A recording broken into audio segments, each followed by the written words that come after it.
This is a special service.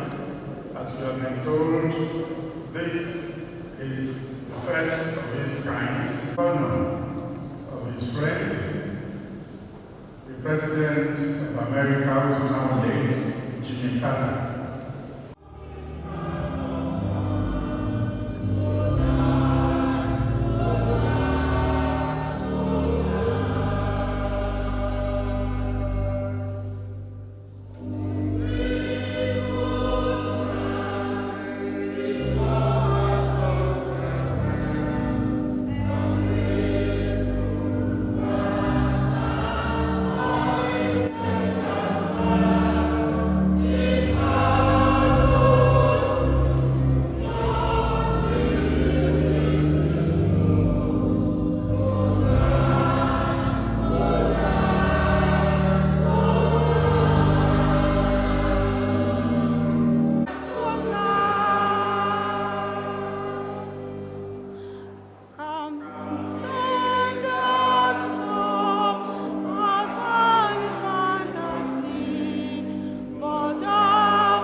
In Georgia, where he was buried beside his wife, Rosalind.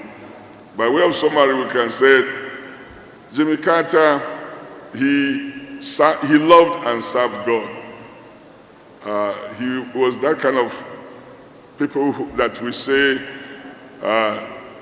they know the way, they show the way, and they go the way. Jimmy Carter, he knew the way, he knew God. He showed the way. He was a great teacher of the Word of God, and he went the way himself. He was a lover of his wife, his family, and a lover of people to the ends of the world. He was extremely humble. We have had that several times this morning. He was a compassionate man. He looked to the interests of others, not himself alone. Hence, he was a lover of minorities. Andrew Young spoke about their community where they grew up together. Jimmy Carter being about 8 years older than Andrew Young himself now being 92, and an African American. He spoke about the diversity in the community they lived, and that where they were, Jimmy Carter himself was like a minority because he was white. Most of the people there were not. It was black community. But Jimmy Carter loved everybody, and it influenced his life. You could see that later in life, he will appoint Andrew Young himself, a black American, to be part of, to be the ambassador to the United Nations for America, and appoint another black person as a judge, which was like the first time. So he showed himself as an inclusive person. He fought for human rights. He stood for human rights of all people. That's the man, Jimmy Carter himself.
I share similarity with President Jimmy Carter.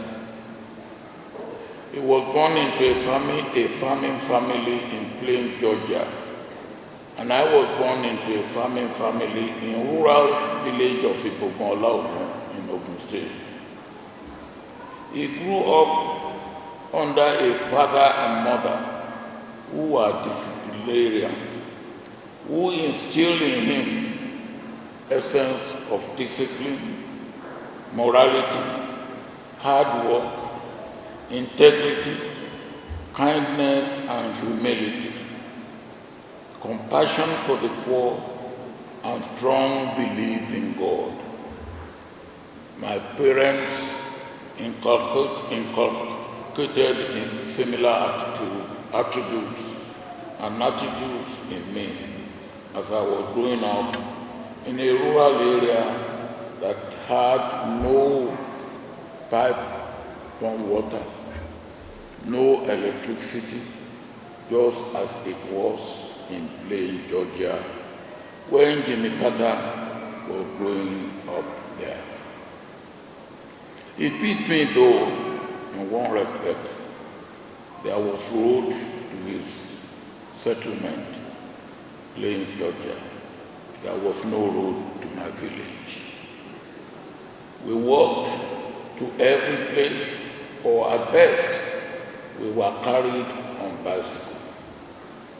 President Carter had military background, which I had, and in fact, we met when I was the military head of state.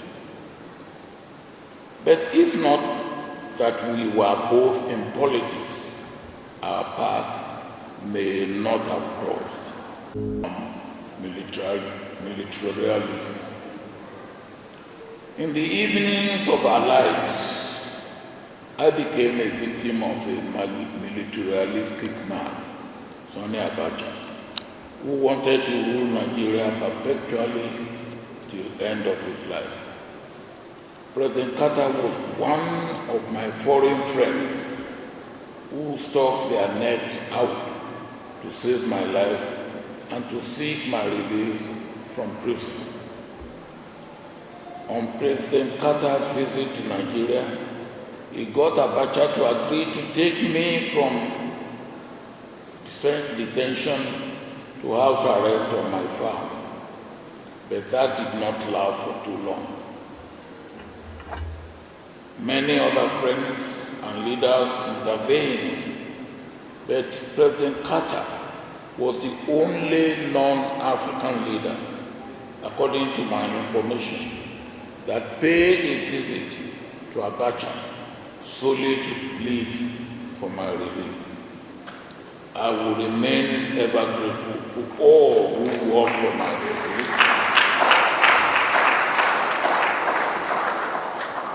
I will remain ever grateful to all who worked for my release from Abacha's gulag. Abacha ensured that I would not be released. Within a week of his death, though, I was released by his successor, General Salami Abubakar, who also facilitated my going around Africa and the rest of the world to thank all those who worked for my release.